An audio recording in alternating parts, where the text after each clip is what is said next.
I never thought I'd be the guy writing something like this, but here I am. My name's Mark, and I've been with my wife, Emily, for about 6 years now. We met in college, the kind of relationship everyone said was meant to last, and honestly, I believed it. She was smart, beautiful, confident, everything I thought I needed. We got married about a year ago, and everything seemed perfect. Or so I thought. Looking back, maybe I should have seen the signs. She'd been acting a little off lately, less interested in sex, more irritable when I brought up plans, and she started disappearing for long hours without really explaining where she was. I asked, and she'd brush me off with some bullshit excuse like, just stressed at work, or I needed some time to think. I bought it at first. I was naive maybe, or just blinded by love. But deep down I knew something was wrong. Still, I never thought it would come to this.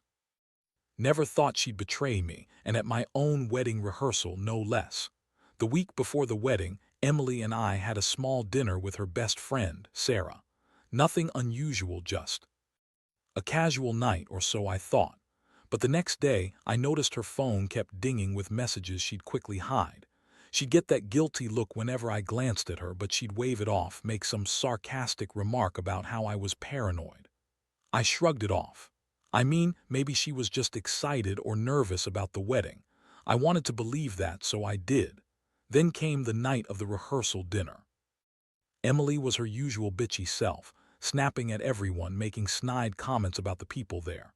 I thought she was just stressed, but the way she looked at her phone when she thought I wasn't watching, it was different, like she'd been hiding something. I should have just let it go, but I didn't. That night, something about her behavior just didn't sit right with me. She was too tense, too defensive, and her eyes kept darting toward her phone every time I got close. The real shit hit the fan the morning after the rehearsal dinner. I woke up feeling restless, probably because I'd been tossing and turning all night, trying to piece together what I'd seen and heard. As I got out of bed, I noticed her suitcase was already packed. That was weird. She told me she'd be staying at her parents' house for a few days before the wedding so she could clear her head. Yeah, right. That's when I found her phone on the nightstand and I saw the messages. They weren't just friendly texts from her friends. No, these were explicit, flirty, downright disgusting conversations between her and someone named Jake, her best friend Sarah's brother, who I knew was going through a divorce. She'd been secretly texting him for weeks, probably longer. There were flirtatious things, plans to meet up, details about her sex life, even some nasty stuff about how she couldn't wait to feel him again. I stared at her phone, my stomach twisting. My wife, my partner, was cheating with her best friend's brother at our wedding rehearsal dinner, no less. I couldn't believe it. The betrayal hit me like a punch to the gut. I felt a hot wave of anger, then pure devastation. How could she do this? How long had she been lying? I kept rereading the messages, trying to find some reason, some excuse, but there was nothing. Just raw, unfiltered betrayal.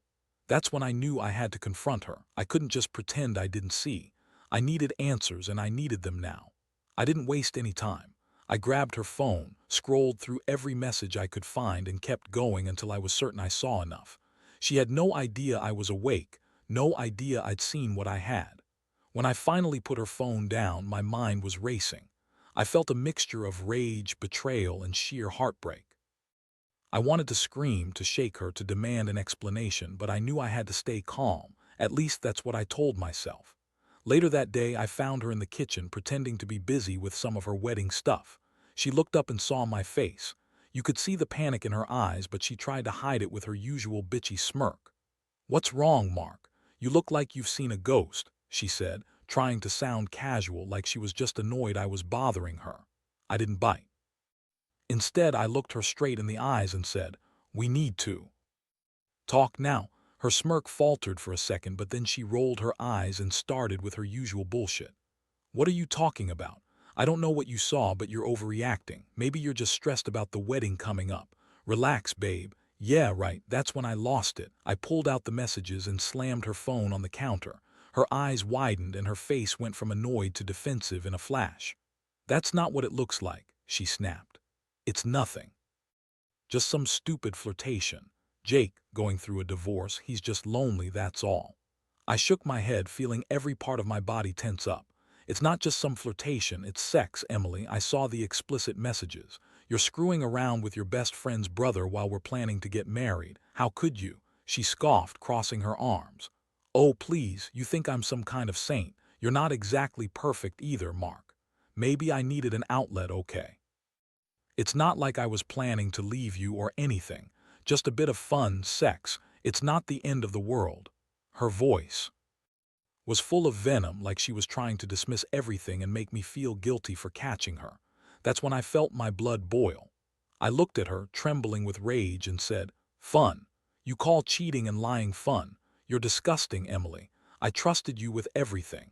And now I find out you've been sneaking around, screwing a guy who's related to our best friend, your best friend, and you think you can just brush it off."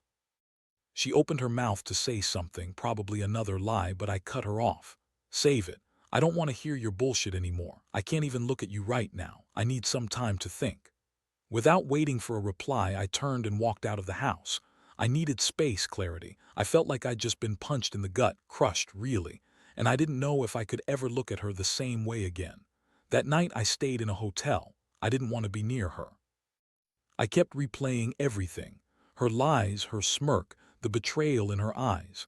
I kept asking myself how I missed the signs, how I was so blind to her deception.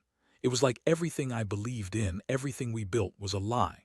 And the worst part, I still loved her, or at least I thought I did. But after what I saw, I wasn't sure I could ever trust her again. I hadn't even told her I knew the truth yet, and honestly, I didn't know what I was going to say or do next. All I knew was that my world was falling apart, and I had no idea how to put it back together. The next morning was the worst. I woke up in the hotel feeling like I'd been hit by a truck. My head was pounding and my stomach was tied up in knots. I kept staring at the ceiling, trying to process everything. Her betrayal, her lies, her bitchy attitude that suddenly seemed even more disgusting now. I replayed that photo in my head, the explicit messages, her smirk, the way she tried to brush me off. It was like a bad movie I couldn't turn off. I knew I had to talk to her again, confront her face to face. I wasn't about to let her bullshit her way out of this, so I called her. Her voice was cold, distant, like she had already prepared her defense. "What do you want, Mark?" "I want to know why," I said, my voice barely above a whisper. "Why did you do this? Why, Jake, why lie so damn much?" She hesitated for a moment, then snapped, "Look, I told you he needed help with his divorce paperwork. That's all. It was nothing more than that. You're overreacting." "Bullshit," I shot back. "You're screwing him, aren't you? Don't lie to me, Emily. I saw the messages. I know what you're doing." There was silence on the other end. I could hear her breathing, heavy and uneven. Then she finally spoke, voice dripping with sarcasm. "Oh, so now you're a detective. Wow, Mark. I didn't realize I married Sherlock Holmes.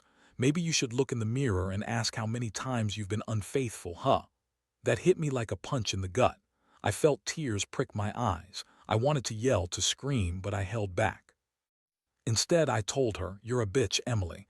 You're a lying, cheating bitch. I don't even know who you are anymore. I don't know if I can stay married to someone like this." Her laugh was cold and bitter. "Fine, do whatever you want. It's not like I care anymore." She hung up without another word.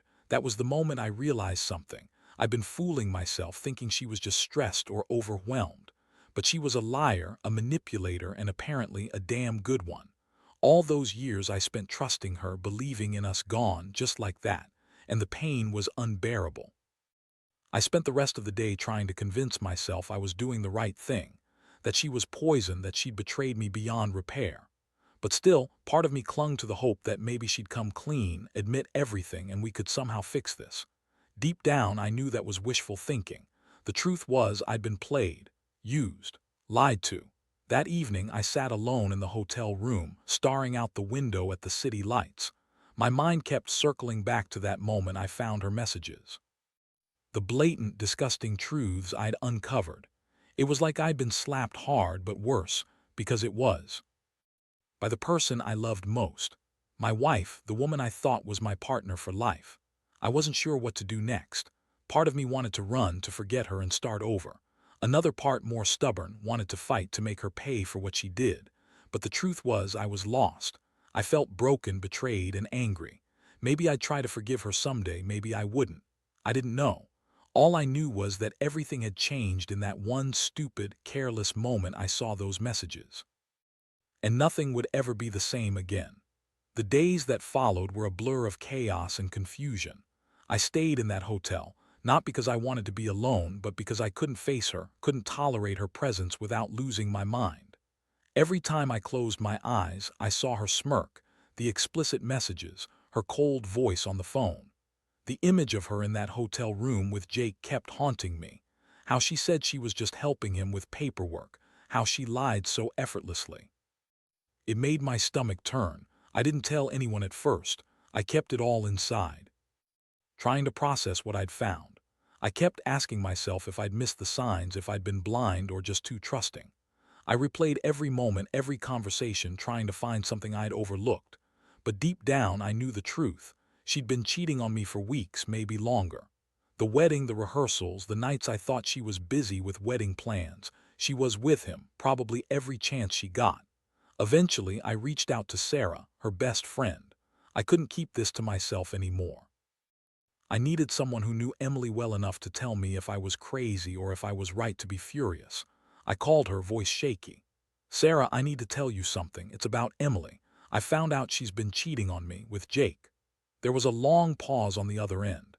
Then she whispered, "Mark, I don't know what to say. I had no idea she'd do something like that.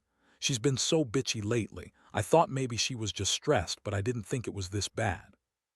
I told her everything, the messages, the hotel room, her lies. I begged her to believe me. She swore she was just helping him with paperwork. That's what she told me too. But I caught her. She's been lying, cheating, playing me like a damn fool. I don't know what to do. Sarah was quiet for a moment, then said, "Look, I don't want to lose our friendship over this, but Emily's not the person I thought she was. If I had known about any of this, I'd have told you. You deserve better than someone who manipulates and cheats on you. Honestly, Mark, you should kick her to the curb." Her words hit hard. I felt like I'd just been punched again. I'd always trusted Emily, believed in us, but now I was seeing her for what she really was, the bitchy, manipulative, lying cheat she'd hidden behind her pretty face. That night I decided I had to face her. I called her again, voice cold and steady. "Emily, we need to talk. I know everything. The messages, the hotel room, all of it. I can't do this anymore. You've betrayed me in every way possible." She answered with her usual dismissive tone. "Mark, you're overreacting. I told you it's not what you think. I was just helping Jake with some paperwork. It's not a big deal." "No, Emily," I said, my voice shaking with anger. "It's a huge deal. You've been lying to me, cheating on me. I don't know if I can ever trust you again. You've destroyed what little faith I had left." She laughed bitterly. "Trust? You think I've been honest with you? Please. You're just mad because I caught you cheating too. Maybe if you weren't so damn selfish, I wouldn't have looked elsewhere." That threw me. Her words hit me like a ton of bricks. I felt a surge of fury and heartbreak. How could she accuse me of cheating? She was the one sneaking around behind my back. I wanted to scream, but I kept my voice calm. "That's enough. I'm done listening to your lies. I'll be there to pick up my things soon. Don't contact me again until then." I hung up, heart pounding in my chest. I'd been betrayed, humiliated, and broken. I didn't know how to pick up the pieces or if I even wanted to. All I knew was that I couldn't stay in that house anymore, not with her. I had to leave, had to get away from the woman who had shattered everything I believed in.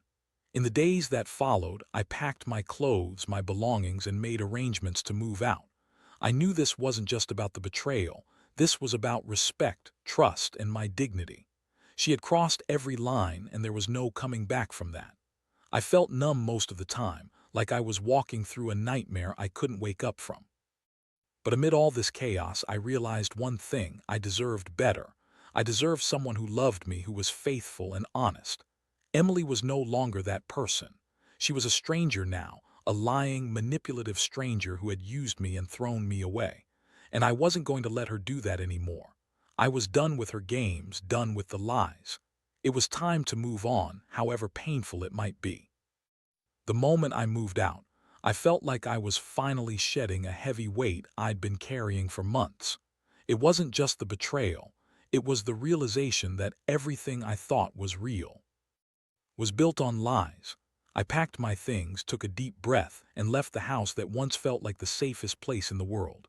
Now, it was just a prison made of memories I couldn't bear to revisit. The first few days after I moved out were the hardest. I'd sit in my apartment, staring at the walls, replaying everything. Her smile, her sneer, the way she lied so effortlessly. I kept asking myself how I missed all the signs, how I was so blind to the woman I loved. Sometimes I'd get angry, furious at her for doing this to me. Other times I would just feel hollow, like a shell of a man. Every thought was about her, about how she'd broken me. I reached out to some friends for support.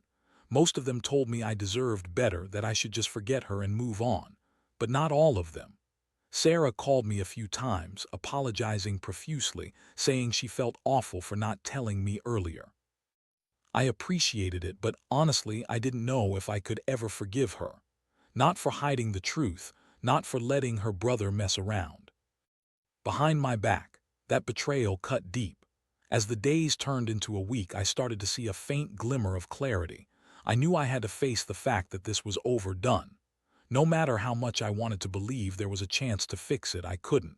I couldn't trust her again.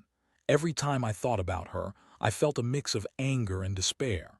How could she have been so bitchy, so manipulative, so willing to throw everything away for a quick fuck? And how could I have been so naive to believe she was the woman I married? I spent hours trying to piece my life back together. I went to therapy, trying to understand how I let this happen, trying to rebuild my confidence. It was a long road, and I knew it wasn't going to be easy. Every day was a struggle to resist the urge to call her, to ask her why she did it, to beg her to come back.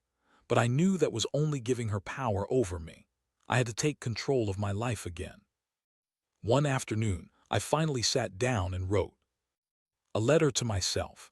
Not to her, never to her again. It was a reminder of what I'd learned, of the pain I'd endured, and of the strength I needed to move forward. I promised myself that I'd never let anyone betray me like that again, that I would learn to trust again, but only after I healed. Looking back, I realized this experience has changed me, somehow made me stronger. I learned that love isn't enough if it's built on lies. That trust is sacred, and once it's broken, it's damn hard to repair. Most importantly, I learned that I deserve someone who respects me, who is honest, and who values what we have. Emily was a lesson I won't forget. She showed me the dark side of love and betrayal, and I won't allow myself to be blindsided like that ever again. Now I'm at a crossroads. I'm still hurt, still angry, but I'm also starting to see a future beyond this nightmare. It's going to take time, but I know I'll get there. I just wish I'd seen the signs earlier, wish I hadn't been so blind. But what's done is done. All I can do now is move forward, learn from this, and hold on to the hope that true love is out there. Someone who wouldn't betray me like she did. Looking back now, I realize that this whole ordeal has reshaped me in ways I never expected. The trust I once had in love in people has been shattered, but little by little, I'm starting to rebuild it, just not with her. I've learned that betrayal cuts deep, but it also reveals who you really are and what you're truly capable of surviving. I never thought I'd be the guy sharing this kind of story, but if it helps someone else see the warning signs or gives them a little strength to walk away, then maybe it's worth it. I've stopped blaming myself for what happened. No, she's the one who chose to lie, cheat, and manipulate. I was just naive enough to believe in her, to trust her. But now I see that sometimes love isn't enough. Sometimes it's not even close to enough if the foundation isn't built on honesty and respect. She was bitchy, manipulative, and selfish, things I refused to see clearly until it was too late. And that's the harsh truth I have to accept. Today I'm focusing on myself. I've started therapy, picked up new hobbies, and reconnected with friends I had pushed aside.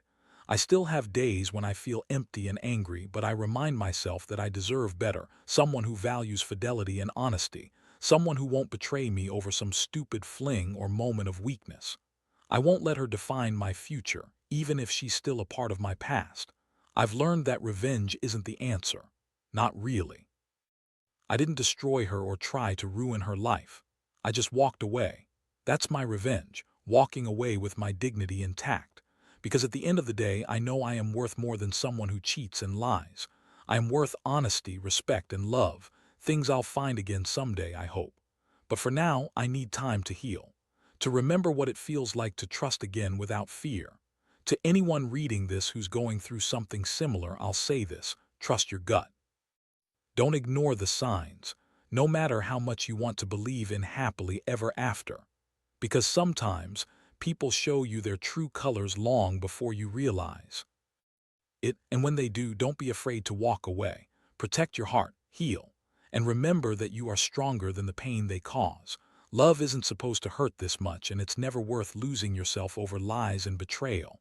I'm not perfect, and I won't pretend I've moved on completely, but I'm getting there. And I hope somehow my story reminds others they aren't alone, that even in betrayal and heartbreak, there's a way forward. You just have to find the strength to take that first step.